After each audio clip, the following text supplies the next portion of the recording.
They just called him the maintenance guy. No one in that building knew the quiet man buffing floors every morning was about to bring down the very company that looked right through him. All because he did the one thing nobody else would. Kneel down to a child's eye level and actually listen.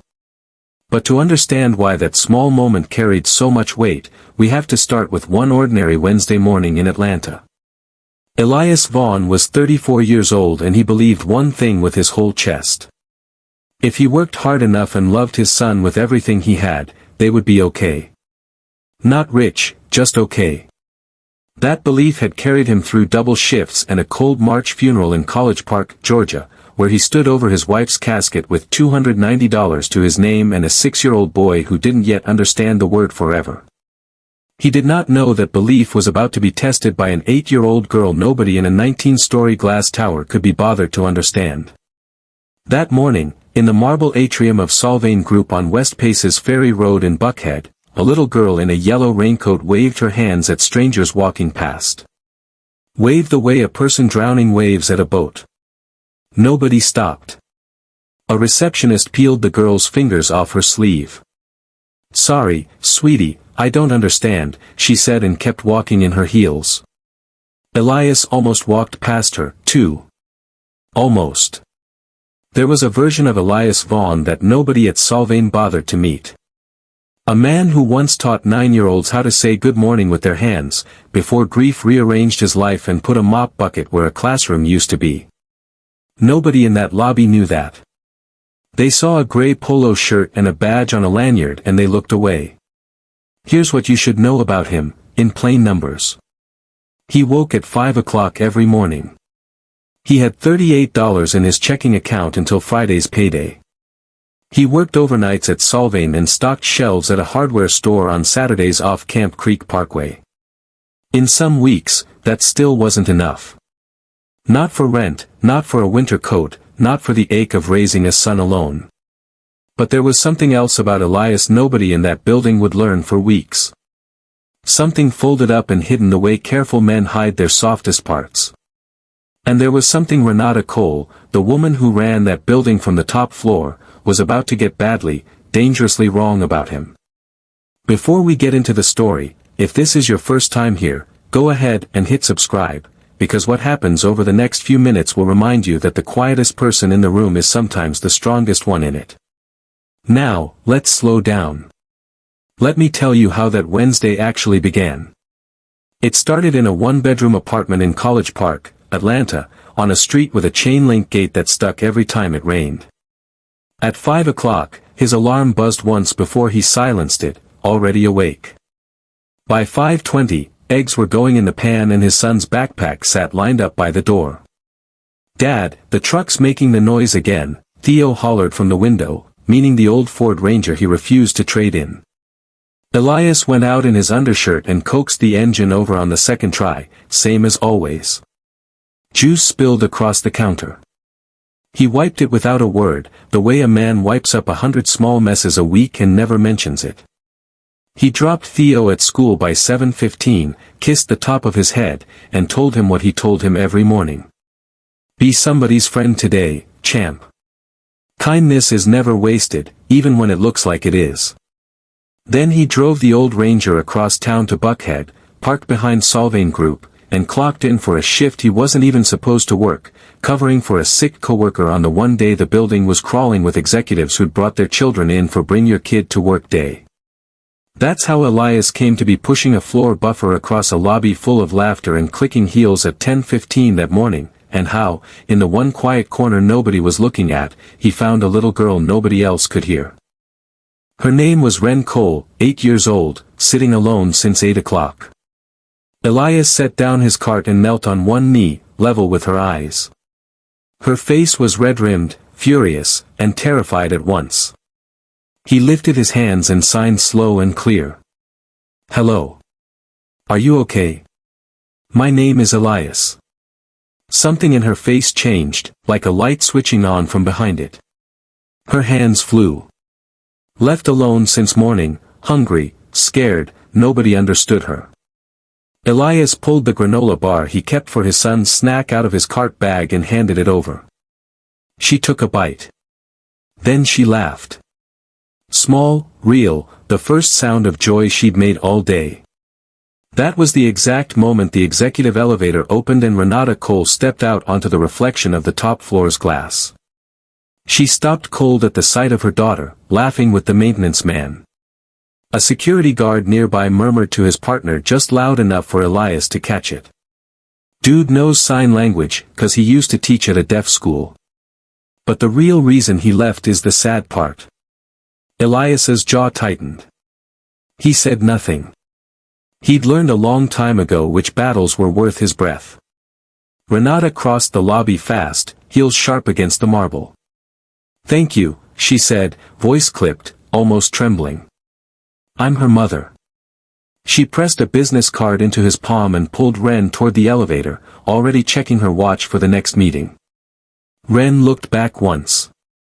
Her small hands rose and formed one clumsy sign. "Thank you." That night, Ren sat cross-legged on her mother's bed and drew a picture, a black man kneeling on one knee, a little girl smiling beside him. She left it in the middle of her mother's desk, where it would be the first thing Renata saw come morning. Elias came home, checked on Theo asleep in his bed, and had no idea that 30 seconds of kindness in a marble lobby had just set something in motion neither he nor Renata Cole would be able to stop. Somebody in that lobby had heard the guards whisper, too. And somebody was about to make sure it didn't stay quiet for long. What Elias didn't know yet was that a little girl's hidden tablet and an old envelope tucked in his own closet were about to become two of the most dangerous objects in the state of Georgia. What happens to Elias over the next 24 hours will make you furious. Stay with me. When we left off, Elias Vaughn had just knelt down in a marble lobby and given a lonely little girl the one thing nobody else in that building had bothered to offer her, real attention. He had no idea yet what that 30 seconds was about to cost him, or what it was about to uncover. The very next morning, Dale Higgins, the day shift supervisor, a heavy-set man who talked louder than he needed to, called Elias into the supply closet that passed for his office. "You need to quit climbing trees, Vaughn," Dale said, not quite meeting his eyes. "The CEO ain't your kind of friendly. You understand what I'm telling you?" Elias understood exactly what he was being told. He just didn't agree with it.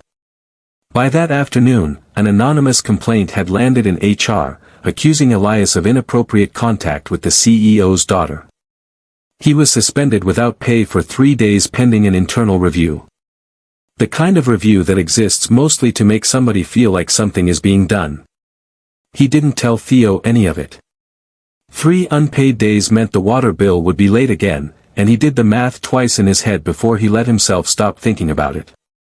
He came home quieter than usual and sat a long while on the steps with Miss Odetta from next door, who noticed but didn't push. "Some folks," Miss Odetta said, rocking slow, glasses of lemonade sweating on the rail between them, "get nervous around a good man they can't explain."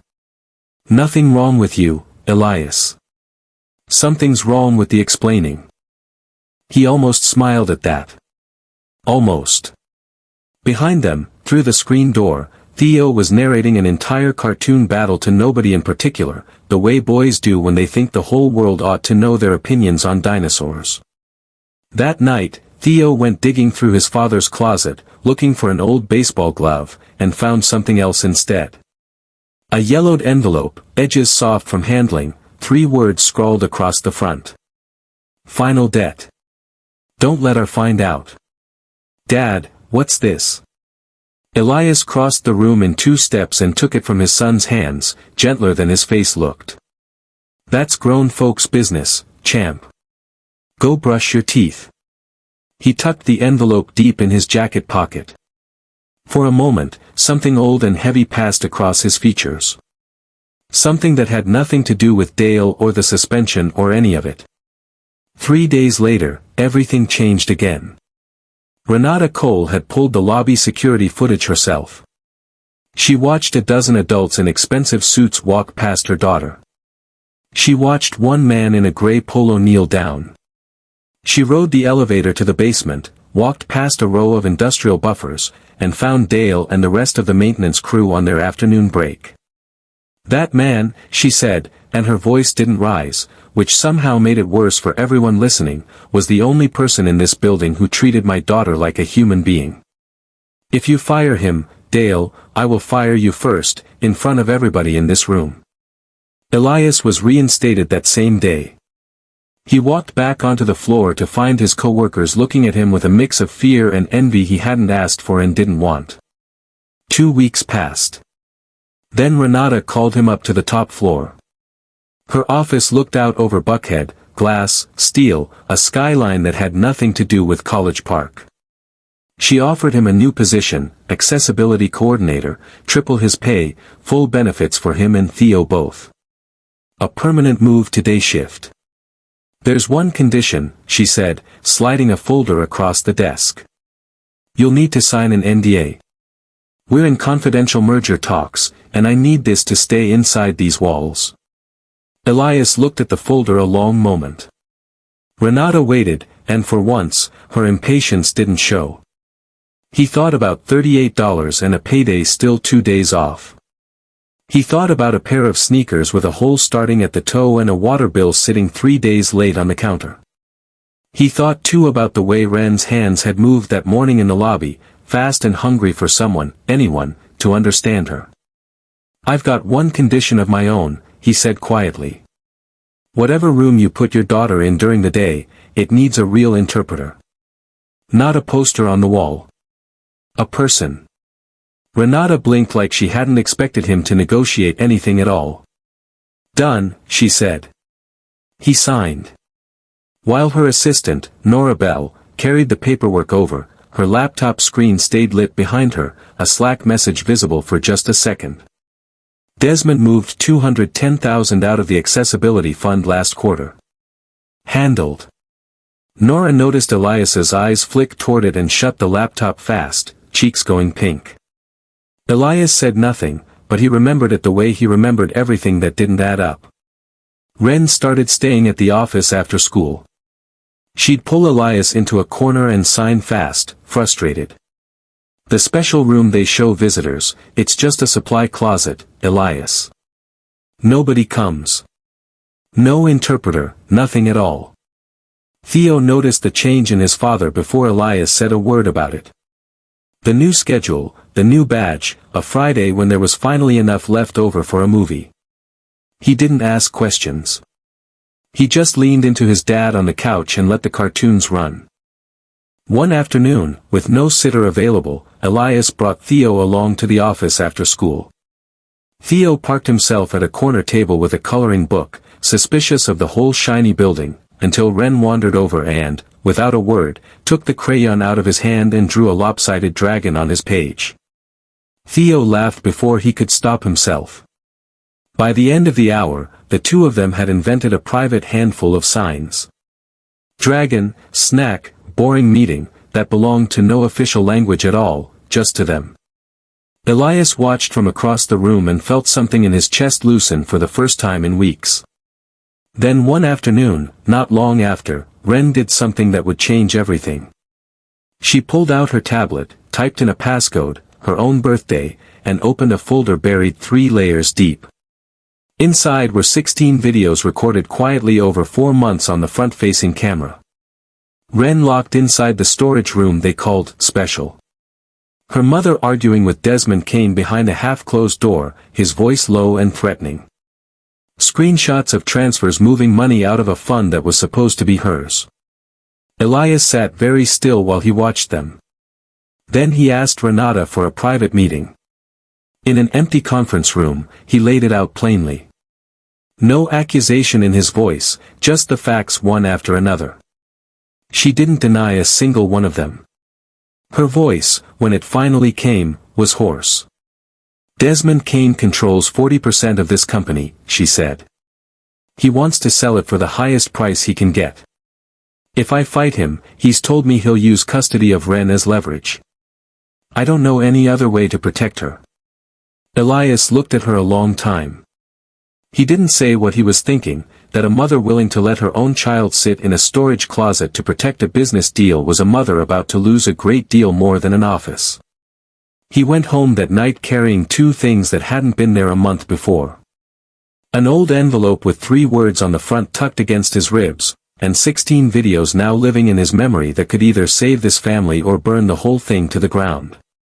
He didn't know yet which one it would be, but whatever came next, he was starting to understand it was already coming fast. What Ren does with those 16 videos is about to blow this whole company wide open. You don't want to miss what happens next. Team Renata, a mother cornered and doing whatever it takes to protect her daughter. Team No Excuse, a CEO who let her own child sit in a storage closet for months to protect her career. Drop your team below before the next part drops. Last time, Ren showed Elias 16 videos that could tear Sylvain apart, and Renata admitted the truth. Desmond Kane was using her daughter as leverage. Now, for the first time, Elias and Renata were about to fight back together. They moved quietly. Within a week, a real ASL interpreter had been hired full-time, no exceptions. New communication software went into every meeting room on the accessibility floor. Ren helped redesign the space herself, picking the colors, choosing where the quiet corner would go, insisting on a bookshelf at exactly her height. A reporter from the Atlanta Constitution caught wind of it and ran a long feature calling Sylvain a pioneer of inclusion in the New South. The photo they ran showed Elias crouched beside Ren at a whiteboard, both of them mid-laugh. Elias got another raise. For the first time in longer than he could remember, he walked into a shoe store on a Wednesday afternoon, not a Saturday, not a sale, and bought Theo a pair of sneakers that weren't on the clearance rack. Theo wore them to bed the first night just to look at them in the dark. At home, the chain-link gate finally stopped sticking because Elias had enough breathing room for once to actually oil the hinge instead of just yanking it open. Small thing. It felt like everything. That Saturday, Theo and Ren ran wild across the open lawns of Grant Park while Elias and Renata sat on a bench, half watching, half just breathing. The two kids had a whole vocabulary of their own by then, a language built out of nothing but patience and afternoons together. You didn't have to fight for the interpreter, Renata said, watching Ren chase Theo in a wide laughing circle. I would have gotten there eventually. Maybe, Elias said. But eventually is a long time when you're 8 and nobody understands you today. She didn't answer that. She just watched her daughter laugh, really laugh, and looked for a moment like a woman who hadn't slept easy in years and had just remembered what it felt like. Can I ask you something? Renata said after a while. And you don't have to answer. Elias nodded once. That envelope Theo found. The one you took back so fast. She kept her eyes on the kids. You don't have to tell me. I saw your face. Old debt, Elias said after a silence long enough to mean more than the words did. From when my wife was sick, near the end. Whoever left it in my closet wrote 3 words on the front, and one of them is your first initial. I've never had the nerve to open it and find out why. He shook his head. Ain't your business to fix, Miss Cole. Renata, she said. If we're going to keep doing this, surviving this place together, you can call me Renata. It didn't last. 48 hours after the newspaper article ran, every member of Sylvain's board received an anonymous email. Attached was an old high-resolution photograph. Elias standing beside his wife, back when she was still alive, at a 2018 rally demanding better pay and health coverage for hourly workers across Fulton County. The caption underneath read, "Is this who you just put in charge of your company's image?" At the same time, Dale Higgins quietly sold the original lobby security footage to a tabloid site for cash. By the next morning, it had been cut, cropped, and retitled. Building janitor secretly alone with exec's daughter for months. Company stayed silent. It spread fast through parent forums and internal company message boards. The way anything built to enrage travels faster than anything built to explain. Comment sections filled with strangers who had never met Elias deciding out loud exactly what kind of man he must be. Elias asked a friend in IT to pull the metadata on the doctored clip. What came back turned his stomach. The file had been edited on Nora Bell's own laptop, the same young woman who called Ren Princess every single morning and smiled at Elias in the hallway like she meant it. He sat with that for a long moment before he showed it to Renata, who read the file path twice, like she was hoping it would change the second time. The board convened an emergency call that same afternoon. Desmond Kane led it, his voice smooth and reasonable in the way that made threats sound like advice. This isn't about the maintenance man, Renata. It's about optics. 3 weeks before we close the biggest deal this company has ever signed. Fix it, or the board fixes it for you. They gave her 24 hours. Let Elias go, or risk the merger and her seat along with it. Renata argued for 40 minutes. She lost. She didn't fold because she stopped caring. She folded because the company was the only thing in her life she had ever fully controlled. The one proof she wasn't just somebody's ex-wife or somebody's mother waiting to fail. Losing Solvane felt in that moment like losing the last solid ground she had left to stand on. And a woman standing on nothing will grab whatever ledge is closest, even if it means letting go of the one person she should have held on to instead. Elias was let go a second time. 2 days later, a notice came taped to his apartment door. 10 days to vacate, back rent owed. Then the school called. Theo had been filmed by a cluster of classmates chanting, "Your dad's a creep," and the clip was already circling the third-grade group chat. Elias sat on the edge of his son's bed that night and wiped his tears with his thumb, slow and steady, saying nothing about how close he himself was to falling apart. "You didn't do anything wrong," he told him. "And neither did I. Some folks just can't stand watching a good thing happen to the wrong kind of family. That's on them, champ. Not on us. Are we going to have to move?" Theo asked, small under the blanket. "We're going to be fine," Elias said, and meant it, even though he had no earthly idea yet how that would be true. He spent the next 2 days filling out applications at 3 different staffing agencies, resume in one hand and Theo's hand in the other, since there was nowhere else for his son to be. Nobody called back. At Solvane, Ren noticed the empty chair in the accessibility office before anyone told her a thing. She asked her new interpreter where Elias had gone, and when the woman hesitated too long before answering, Ren already understood. She went home that night and didn't speak to her mother at dinner. Not one word, not one sign. The loudest silence Renata had ever sat through. Elias didn't sleep that night either. He sat at the kitchen table with the eviction notice under one hand and the old envelope from his closet under the other, staring at 3 words he still hadn't found the courage to open. The next evening, his landlord called back, voice strange and a little shaken. "Mr. Vaughn, somebody just wired the 3 months you were behind. No name on it, just paid in full." Elias sat with the phone against his ear a long moment, saying nothing, his mind running through every person who might have done it and landing on no one at all. Across town, Renata sat alone in a dark office on the top floor, the city lights doing nothing to fill the room. Her phone buzzed over and over. Her ex-husband's attorney, then Desmond, then her ex-husband's attorney again. On her desk still sat the crayon drawing Ren had left weeks ago, a man kneeling, a girl smiling. She hadn't been able to make herself move it. She understood finally that the walls were closing in from 2 directions at once. The company on one side, her daughter's custody on the other, and she no longer had any idea which one she'd be forced to lose first. Somewhere in Atlanta that same night, a hero had just been publicly torn down. A 7-year-old boy had been mocked for a kindness his father never should have had to hide.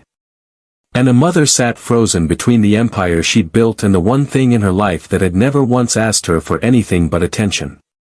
And somewhere out there in the dark, somebody had just quietly paid a stranger's rent and wasn't ready to say why. Elias has lost his job, his name, and nearly his home. But the person who saved his family from the street is about to become the biggest twist in this entire story. When we left off, Elias had lost his job and nearly his home.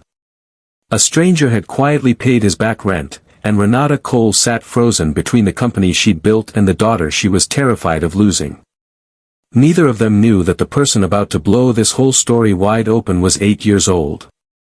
Ren locked herself in the office bathroom one afternoon after school, propped her tablet against the mirror, and sat there a long moment before she pressed record. Her hands were shaking. She thought about the granola bar Elias had handed her in that lobby, the first kindness of an entire lonely day, and she made them stop shaking. She wasn't thinking about hashtags or headlines when she pressed record. She was thinking about the one person who had ever gotten down on the floor to meet her eyes, now losing everything because of it. Her hands shook, not from fear of her mother, but from the older, more familiar fear of not being believed. The same fear that had followed her through every wave nobody answered back in that lobby months before. This time she decided she wasn't going to wait for someone else to understand her. She was going to make them. 3 minutes and 40 seconds. She looked straight into the camera and signed the entire truth, slow and clear, the exact way Elias had once taught her to speak so that even strangers could follow along. The storage closet they called special. Her mother threatened behind closed doors, voices raised on the other side of walls Ren was never supposed to be near. And the one man in that whole building who had ever knelt down to actually see her, who had lost his job twice over for the crime of it. She sent it straight to an investigative reporter at Channel 9. Then, for good measure, she posted it herself to the Georgia Association of the Deaf's account using her mother's login, a string of numbers and letters she'd watched Renata type 100 times without ever meaning to memorize it. The way children absorb the things adults never think to hide from them. Within 20 hours, the video had 2.6 million views. A hashtag climbed to the top of regional trends across the Southeast. Hashtag Ren signed the truth. Deaf advocacy accounts across the country reshared it with captions calling it the clearest 4 minutes of testimony they'd seen all year. Parents who had walked past Ren in that very lobby months earlier recognized her instantly and said so publicly, with more shame than pride. Desmond Kane panicked for the first time anyone had seen, forced Renata into an emergency press conference in the Solvane lobby, the same lobby where all of this had started, to clarify the situation before the merger collapsed entirely. Ren refused to walk onto the small stage unless Elias stood beside her. She wouldn't sign a single word to anyone else, not even her own mother, until he was in the room. Renata called him with a shaking hand. He was sitting on his own front steps, still unemployed and 3 job applications deep into a stack nobody had called back about. Theo's homework spread across his knees when the phone rang. "I know I have no right to ask you anything else," Renata said, "but she won't go up there without you. I wouldn't blame you if you said no." Elias looked at his son, at the stack of unpaid notices on the kitchen table behind him, at everything this company had already cost his family. Then he thought about a little girl alone in a lobby since 8 o'clock in the morning, and a promise he'd made to his own son about kindness never being wasted. He came anyway. In front of a wall of cameras and reporters, Ren took Elias's hand and signed one sentence that made the entire room go silent, even the people who couldn't read a single word of it, because her mother's face said everything. "Desmond told my mom that if she didn't fire Elias, he'd take all the money and take me, too." As she finished signing, her hand brushed the tablet screen behind her without her meaning to. An old voice memo, Desmond to Renata, saved from weeks before, blasted out through the podium speakers at full volume. "If you don't get rid of him by Friday, I hand the custody file straight to the court. Don't test me." For a moment, nobody in that lobby moved. Then everyone moved at once. The press conference dissolved into chaos, every camera catching every second of it. Reporters shouting questions over each other while Renata stood frozen beside her daughter, the voice memo still ringing in everyone's ears. By the 6 o'clock news, clips of Ren's raised hands were running on every local station in the state. Within 72 hours, Renata's attorneys handed over full records of the illegal transfers out of the Accessibility Fund, and the SEC opened a formal investigation. Board members who had voted to fire Elias a week earlier now scrambled to distance themselves from Desmond entirely. He was forced to sell his entire 40% stake at a steep loss and was barred from serving as an officer of any public company for 5 years. Dale Higgins was quietly let go before the week was out. No severance, no farewell. Renata took full control of Solvang that same week. Her first act as sole CEO was rehiring Elias, not back to his old role, but as Director of Belonging and Inclusion, an executive title with an executive salary and an office 2 doors down from her own. Her second act was announcing a scholarship fund in the name of Elias's late wife for deaf and hard-of-hearing students across the state of Georgia. Miss Odetta, hearing about it secondhand from a neighbor, cried at her own kitchen table and didn't even try to explain why. For about a day, it looked like the story was finally over. It wasn't. The same afternoon Desmond was escorted out of the building for good. A yellow court envelope arrived at 2 addresses at once. Renata's office and Elias's apartment. Renata's ex-husband, it turned out, had been quietly building a position through a shell buyer for weeks, anticipating exactly this kind of collapse, and moved the instant Desmond's stock hit the market, positioning himself with new leverage of his own. And now he had filed an emergency petition for full custody of Ren, citing what his filing called a chaotic environment and an unfamiliar adult male exposed to a hard-of-hearing minor without established boundaries. A judge granted a temporary order that same day without a full hearing, the way emergency filings sometimes move faster than the truth can catch up to them. Ren was to be transferred to her father's home within 48 hours, pending a formal hearing. The following week, Renata read the order standing in her office, the scholarship announcement still open on her screen beside it, and felt the floor tilt under her for the second time in 1 week. She had just won back her company. She was about to lose her daughter to the very man who had helped orchestrate everything that almost destroyed them both. Elias read his copy sitting on the same front steps, rent paid but a job still nowhere in sight, Theo asleep behind him. He thought about the lawyer's phrase, unfamiliar adult male, and how easily 4 words could erase every crumb of trust an 8-year-old had fought this hard to build. He thought about the video Ren had made alone in a bathroom, brave enough to risk everything, and how the same courts meant to protect children like her seemed, at least for the moment, ready to punish her for it. Theo woke halfway, rubbing his eyes, and asked sleepily if Ren was coming over this weekend like she'd promised. I don't know yet, champ, Elias said, folding the court papers closed. But I'm going to do everything I can. He understood all at once exactly what kind of fight was coming next. A fight that had nothing to do with his job and everything to do with whether the truth the little girl had risked everything to tell would be enough to save her. An 8-year-old just took down a corporate conspiracy on live television. And now the same court system meant to protect her is about to take her away. Stay with me for what happens in that courtroom. When we left off, a court had granted an emergency order to move Ren into her father's home, and Renata Cole stood on the edge of losing the one thing that had ever mattered more to her than the company she'd built. 48 hours later, both of them walked into a courtroom that would decide it all. The emergency hearing was held at the Fulton County Courthouse downtown, a gray stone building that had seen more family heartbreak than any skyline photo of Atlanta ever showed. Reporters crowded the steps outside, held back by a line of deputies, cameras angled at every door. Theo waited in the hallway with Miss Odetta, who had put on her good church dress for the occasion, gripping his hand tight enough that he stopped fidgeting. Inside the courtroom, Elias sat with his back straight and his hands folded, the way his mother had taught him to sit in rooms where people had already decided who he was before he opened his mouth.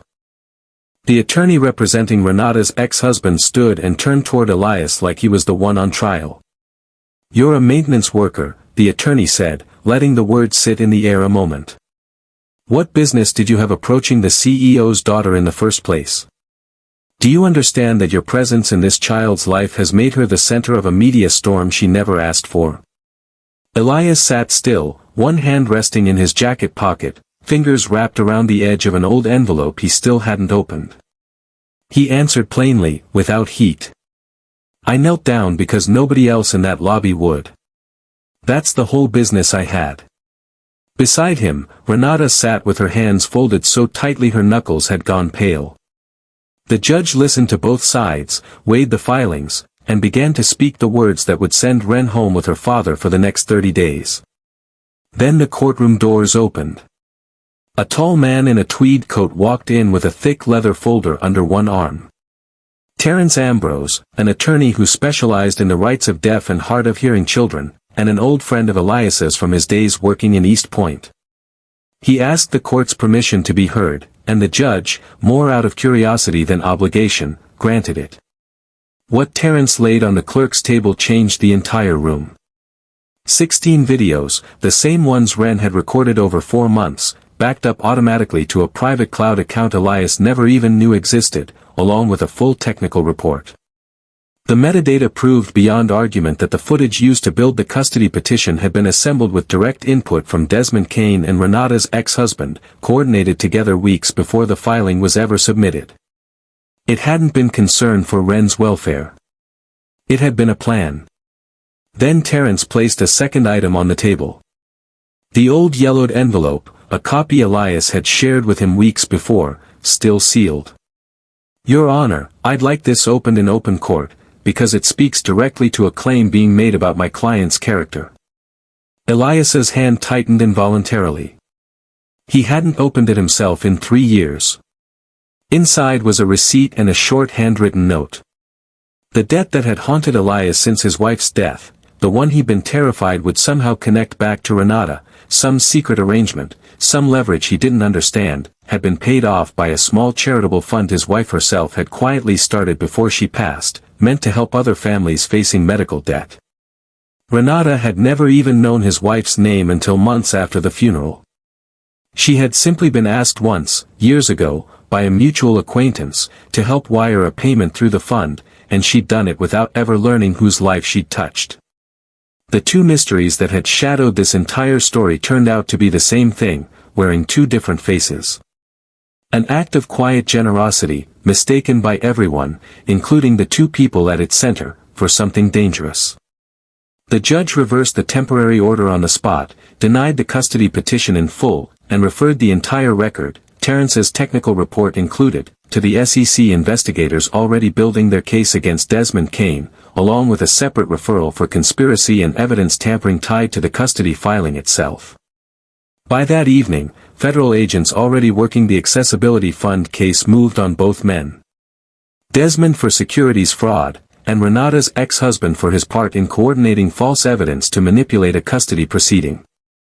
Neither of them would talk his way out of it. Renata stood in front of every camera still rolling and looked at her daughter. Then she raised her hands and signed slow enough that no one in that room could pretend not to understand. If keeping this company means losing you, and losing the man who taught you to smile again, then I don't want the company.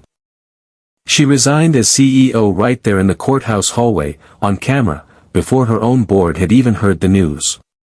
For years, Renata had measured her worth in board approval, in quarterly numbers, because those were the only scoreboards that ever gave her a clear answer. Standing in that hallway, watching her daughter's face, she understood that the ledger she'd been keeping her whole adult life had never once included the one thing that could make a house feel like a home. Letting go of the company wasn't surrender. It was the first choice she'd made in years that had nothing to do with fear. Outside the courtroom, Wren ran straight into her mother's arms and then, without letting go of Renata, reached one hand out and pulled Elias into the same embrace, so that for a moment the 3 of them stood tangled together in a hallway full of cameras that had, for once, gone completely quiet. Solvane's stock dropped 16% within a day. 72 hours later, it climbed back up and past where it started. The board, with nowhere left to turn and a company desperate to repair its name, asked Elias Vaughn to serve as interim CEO. A man who 3 weeks earlier had been pushing a floor buffer through that same lobby now sat behind the desk on the top floor. He didn't take the job for the title. He took it because somebody needed to make sure no other child in that building would ever again be left alone in a lobby unseen for a single hour, let alone an entire morning. On his first afternoon in the office, he asked maintenance to move his desk closer to the window so he could see the lobby doors below. Old habits, he told Nora. The one still on staff, the one still learning to earn back trust one honest day at a time, don't disappear just because the title on the door changes. What Elias does with that office is nothing like what anyone expected. And it's about to bring this whole family somewhere none of them saw coming. When we left off, Elias Vaughn had traded a floor buffer for a corner office. Desmond Kane and Renata's ex-husband were facing federal charges, and Renata had walked away from the empire she'd built rather than lose her daughter, or the man who taught that daughter to smile again. Now, let me show you where all of it landed. 4 months later, there's a small blue bungalow in Decatur, Georgia, about 20 minutes from downtown Atlanta. 2 kids' bicycles lean against each other in the front yard, one of them missing a bell nobody's gotten around to replacing yet. On the back patio, Elias stands at the grill in an apron Theo picked out as a joke, while Theo and Ren argue in fast overlapping sign about whether tonight's movie should be dinosaurs or space. It's the same argument they have most Fridays. Neither of them has ever once let the other win outright. On the porch steps, Renata sits with her hair down, no blazer in sight, practicing a sign under Ren's strict supervision. "I love you, Mom." Her hands keep getting the order wrong. Every time she does, Ren takes her mother's fingers and gently corrects them, patient in a way her mother is still learning to be with herself. There was no rushed wedding, no big announcement, just a second toothbrush that showed up in the bathroom 1 week and 2 spare keys traded a month after that, and 4 people who started fitting onto one worn-out couch most evenings without anyone needing to say what it means out loud. Miss Odetta drives over from College Park most Sundays now, lemonade in hand, and settles onto that same quiet porch swing, the one that doesn't stick anymore. She still tells Elias the same thing she told him on his hardest nights. "Told you," she says, patting his knee. "Good men don't stay invisible forever. The world just takes its own sweet time catching up."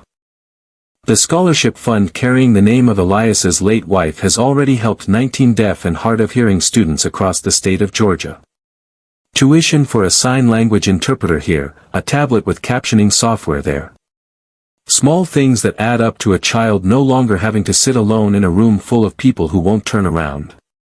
Every time a handwritten thank you letter arrives in the careful, uneven print of somebody's parent, Elias sets it on the kitchen table and reads it out loud at dinner, and thinks back to 30 seconds in a marble lobby that started all of this.